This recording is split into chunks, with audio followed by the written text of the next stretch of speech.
Halo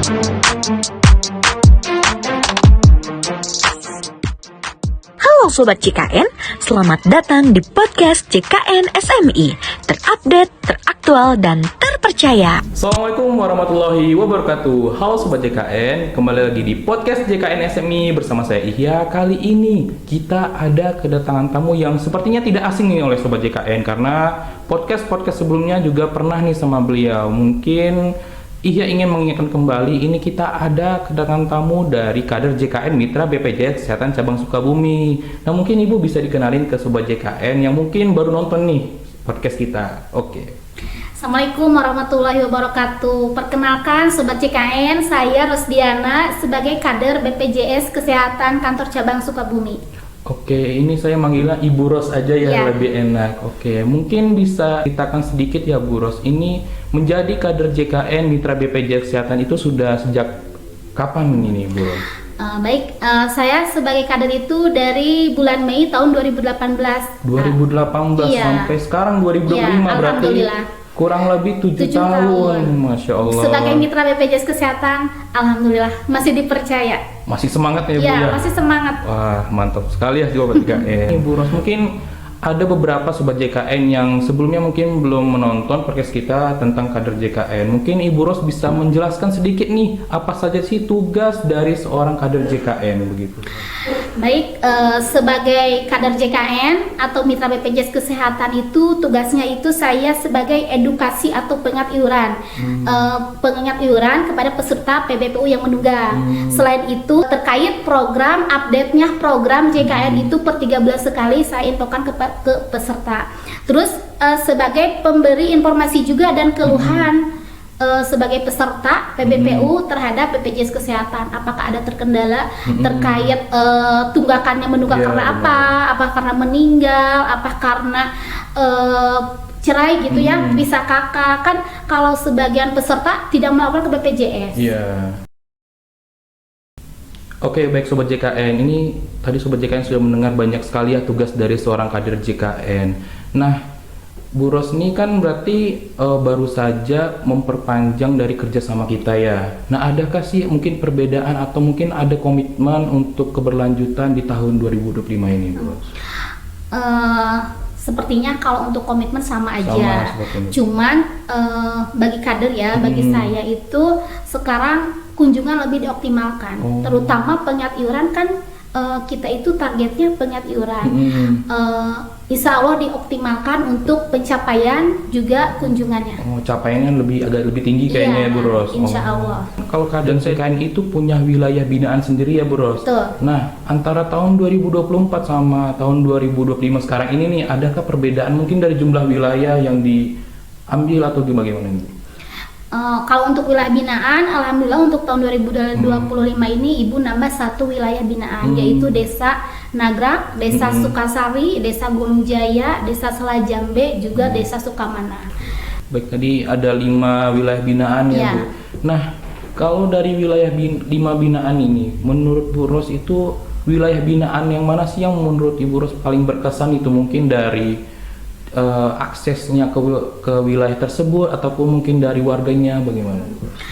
Untuk Ibu semua sama sih sebetulnya, cuman yang ketika Ibu rasakan itu ketika berkunjung ke wilayah binaan, terutama daerah Selajambe sama Gunung Jaya itu, ketika Ibu 1 kali kunjungan aja udah dia terketuk hatinya untuk membayar iuran meskipun Ibu baru 1 kali kunjungan.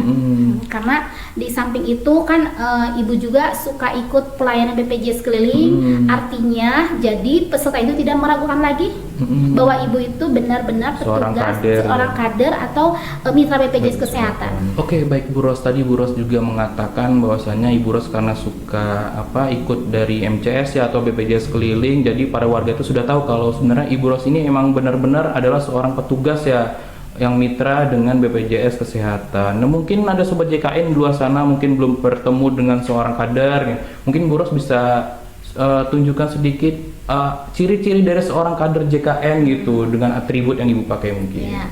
Pertama harus ada surat tugas. Yang kedua pakai atribut yang bertandakan kader BPJS Kesehatan. Terus yang lebih ini ada name tag-nya, juga ada pin. Oke, nah jadi Sobat JKN ini sudah tahu ya nih. Lihat sendiri nih Bu Ros nih, pakaiannya sebagai kader JKN. Nah mungkin ini Sobat JKN di luar sana mungkin ada yang mengaku-ngaku saya ini seorang petugas atau kader JKN dari BPJS Kesehatan. Nah jadi teman-teman sudah bisa lihat nih apa saja sih atribut yang dipakai oleh seorang kader JKN. Jadi Sobat JKN jangan sampai tertipu ya. Oke, baik Bu Ros, ini mungkin mungkin Sobat JKN di luar sana juga penasaran ya, apa saja sih sebenarnya yang mungkin dibutuhkan oleh warga wilayah binaan Ibu nih? Apa saja sih yang sering ditanyakan oleh peserta atau warga wilayah binaan Ibu? Apa saja Bu Ros? Kalau untuk yang ditanyakan itu paling kalau punya tunggakan nih, Bu bisa dicicil enggak? Atau Ibu ada keringanan enggak? Nah saya selalu mengajar ke peserta, Bapak Ibu kalau misalkan tidak mampu untuk membayar iurannya semua, paling misalnya untuk rehab, gitu. Nah untuk program rehab sendiri ini kan mungkin kebanyakan ya warga itu belum tahu ya nih Bu. Apakah dari Ibu Ros sendiri itu mensosialisasikan atau mungkin langsung ditunjukin nih caranya seperti ini bagaimana Bu? Ya, lewat aplikasi mobile JKN bisa untuk mendapat rehab. Ibu suka edukasi juga peserta yang ikut rehab. Berarti dipandu juga gitu ya Bu? Dipandu via mobile JKN. Atau kalau misalkan terkendala karena tidak punya handphone Android, paling disuruh ke kantor cabang. Nah jadi Sobat JKN tuh jangan takut ya, mungkin nanti ada keluarga yang punya HP yang support ya untuk mendownload mobile JKN, mungkin bisa dipinjam gitu ya Bu keluarganya, begitu Sobat JKN. Oke, baik Bu Ros, tadi selain tentang bagaimana cara pendaftaran rehab ya pada aplikasi mobile JKN, ini warga wilayah binaan Ibu nih nanyain soal apa sih Bu gitu selain itu? Di aplikasi mobile JKN tentunya selain untuk pendaftaran rehab, di situ kan ada menu untuk perubahan data, misalkan pindah paskes, di situ ada menunya perubahan data, klik aja di situ pindah paskes atau naik turun kelas juga ada di aplikasi mobile JKN. Terutama yang menunggak di situ juga ada nilai tunggakannya di aplikasi mobile JKN. Yang sudah berapa dibayarkannya gitu ya. Info riwayat pembayaran juga ada di situ ya. Selain di aplikasi mobile JKN, tentunya bisa lewat Pandawa, terus kantor cabang atau BPJS keliling. Oke, nah kalau misalnya nih tadi pesertanya ingin berubah vaskes nih dari melewati Pandawa itu, apakah ada perbedaan tuh caranya gitu Bu Ros? Sama aja, cuman sekarang ada selfie pesertanya, artinya untuk mempertanggungjawabkan mungkin bahwa peserta itu merubah paskes sendiri. Selain selfie pesertanya untuk mempertanggungjawabkan bahwa peserta itu akan pindah paskes, ada juga dokumen pendukung yaitu mengupload foto kakak. Oke. Baik, jadi Sobat JKN ini ada tambahan info ya nih. Jadi Sobat JKN tahu nih mungkin masih bingung bagaimana cara perubahan vaskes nih, tadi udah dijelaskan secara singkatnya lah ya Bu Rosnya bagaimana cara perubahan vaskes. Nah mungkin untuk Sobat JKN yang pengen lebih tahu lagi nih bisa dapat menonton di episode sebelumnya, pernah nih kita bahas. Oke Sobat JKN.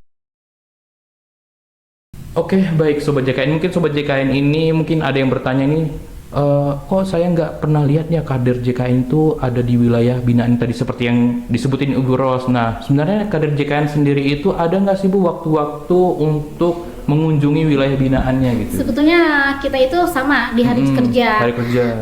Malah satu hari itu kita harus 5 kakak dikunjungi gitu. Jadi otomatis saya pun setiap hari suka berkeliling ke wilayah binaan. Berarti mungkin sebulan di wilayah binaan A dulu, baru nanti bulan depan ke wilayah binaan A. Oke, berarti targetnya itu sebulan 100 kakak. 100 kakak satu bulannya. Oke, baik Sobat JKN, jadi sudah tahu ya kapan sih waktu kunjungan kader JKN itu ke wilayah binaan. Tadi seperti yang Ibu Ros sampaikan itu di jam kerja. Jadi mungkin nanti di bulan sekarang nih Februari Ibu Ros nih mengunjungi wilayah binaan B. Mungkin nanti bulan depan di wilayah binaan C. Seperti itu Sobat JKN. Oke, baik Sobat JKN, ini kita sepertinya sudah ada di penghujung podcast kita pada hari ini. Nah mungkin tadi Sobat JKN sudah mendengar sih apa saja sih tugas dari seorang kader JKN, terus apa sih saja ciri-ciri atau atribut yang digunakan oleh kader JKN. Nah jadi Sobat JKN jangan sampai terkecoh ataupun tertipu ya oleh oknum-oknum yang mengaku sebagai petugas kader JKN ataupun petugas dari BPJS Kesehatan. Baik Sobat JKN, sepertinya kita sudah berada di akhir atau penghujung podcast kita pada kali ini. Tentunya setiap di akhir podcast itu kita ada pantun dulu ini yang akan lewat. Mungkin dari Bu Ros sendiri ada pantun yang ingin disampaikan, Bu?